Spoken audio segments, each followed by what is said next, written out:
Hello. This is Elizabeth Griffin, the Black Romance Writer, and welcome back to my channel. If you haven't subscribed, if you're not following me, please take a moment and do so, and definitely share my content with others. I would greatly, greatly appreciate it. Today we are going to talk about audiobooks and creating audiobooks and the process that I went through. So as many of you know, I am working on my 12th audiobook entitled Unscrubbed, and it's a medical romance, and it's part of the Scrub series. This medical line of books is very important to me because through these books, I am promoting the STEM programs, mathematics, cytology, chemistry, all of the sciences and math. What I like about my Scrub series is that the people, the main characters, the protagonists, they are in the medical field and they are African American, they are Latinas, they are Asian, they have different backgrounds. And I think it is important to see this representation in medical romances and in other category romances. No matter the genre. It could be suspense, it could be clean fiction, it could be young adult fiction. I think representation is extremely important. I think young people need to see themselves as stars of the particular story that I'm telling. I decided about a month and a half ago that I wanted to turn my book Unscrubbed into an audiobook. I didn't make this decision hastily or on the spot. I actually talked to my son, who suggested that I should take my medical series and turn my first book into an audiobook because it does have the highest rating of all my books. It has a 5-star rating on Amazon, and it's a book that appeals to a lot of people. It's the modern urban version of a Sleeping Beauty story tale.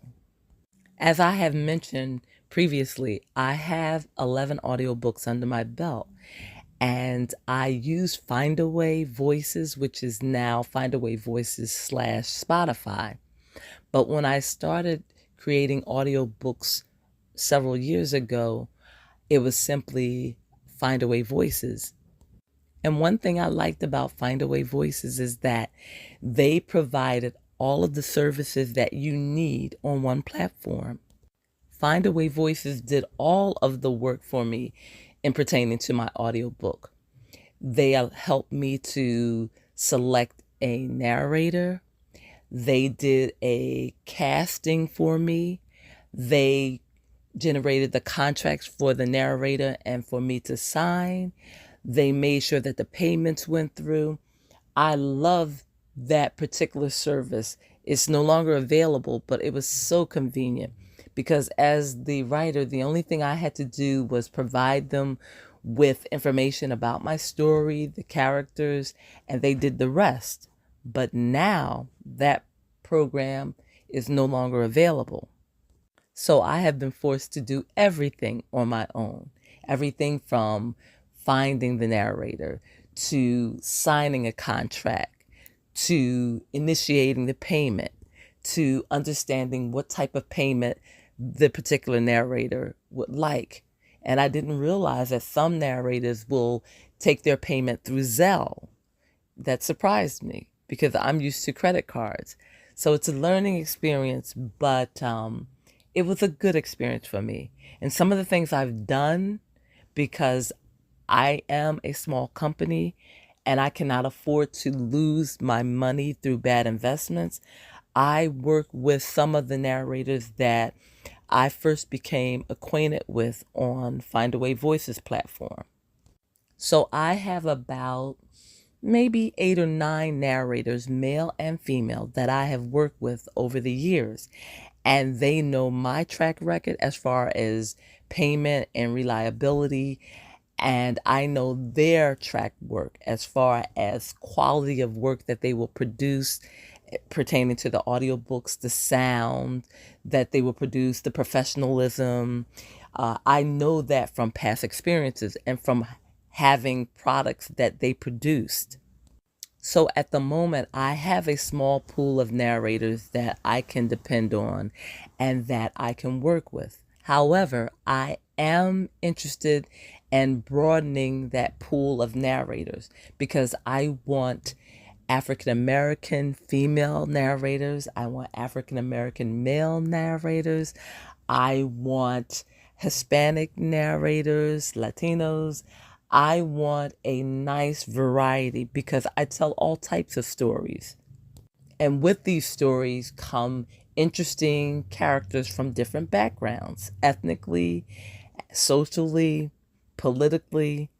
So it's important for me to create a file or create a database that I can refer to depending on what type of story I want to tell.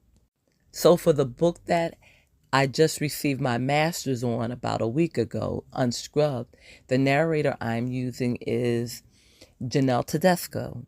And I work with her on my second book, which is called Scrubbalicious.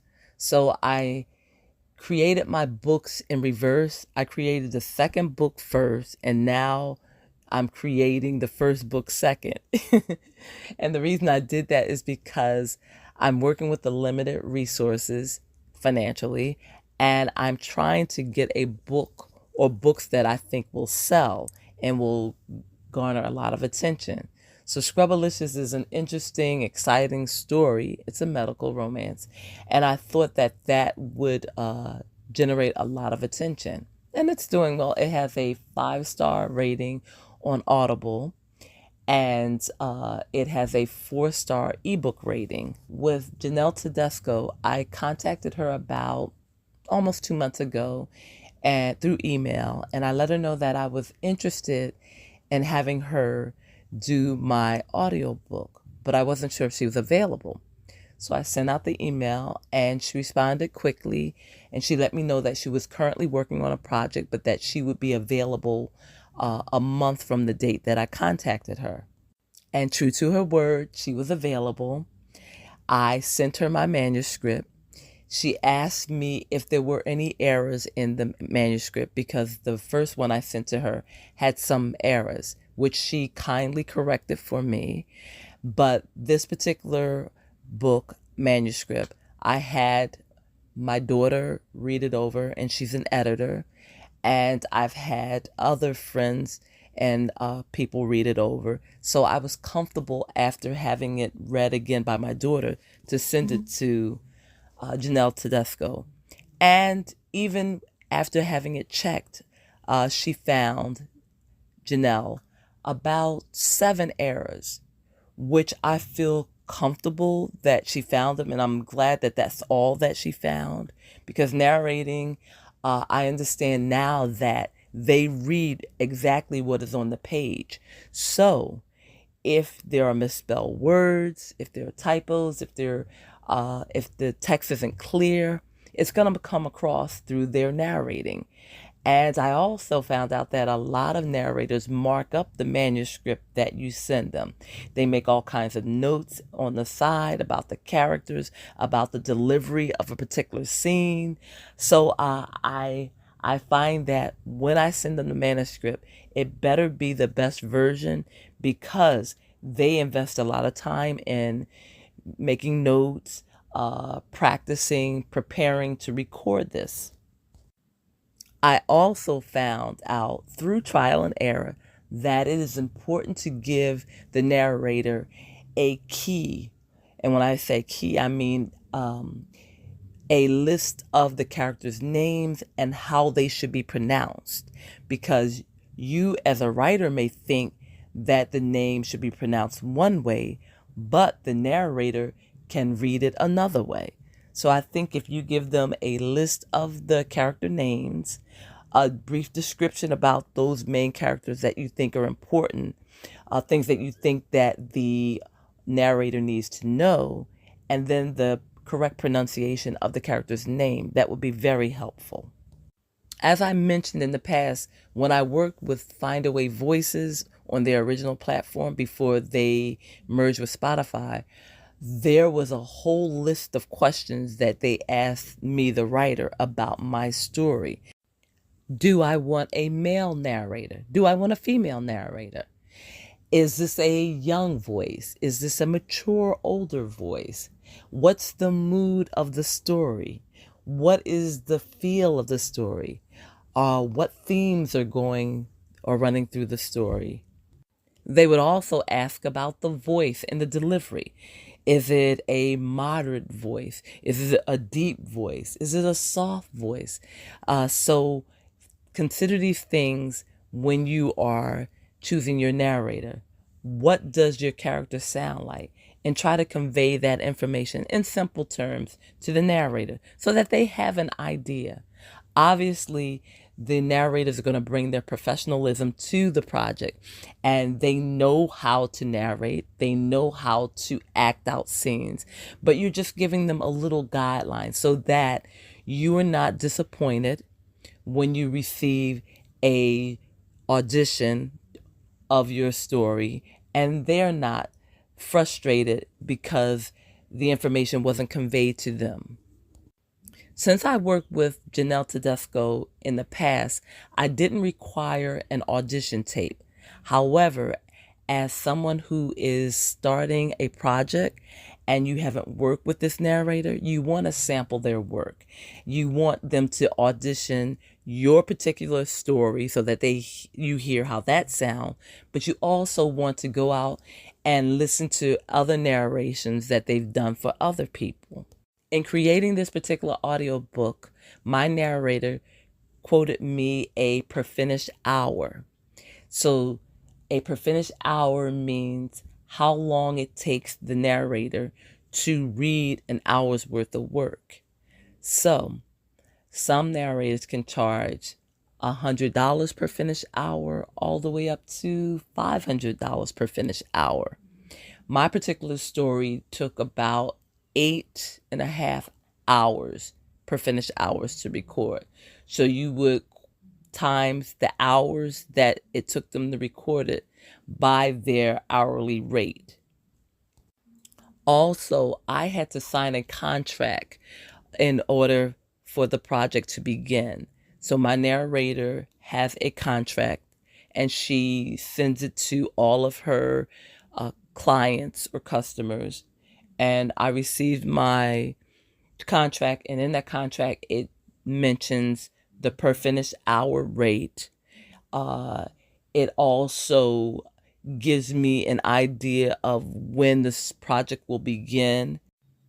The narrator communicated with me that my project wouldn't be completed until September the 12th. However, as I said, she completed my project early. She emailed me the masters. I had to use a link in order to access the masters.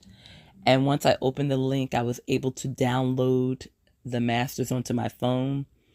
And one thing I found out is that the link expires after a certain period of time. So you definitely want to stay on top of your projects and hit all the deadlines that the narrator sets for you.